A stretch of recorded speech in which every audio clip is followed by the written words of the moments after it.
voi încerca pentru prima oară chestii dintre astea, bomboane care pocnesc în gură, cam așa arată, albastre. Le-am luat de la o cofetărie, dar nu știu mai exact de la care. Și încerc. 3, 2, 1 și...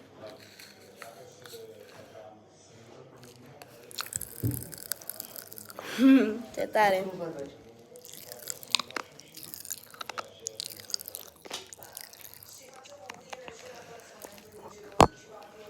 Tare, mai am aici. Mai încercăm o dată. Dar ce tare pocnesc!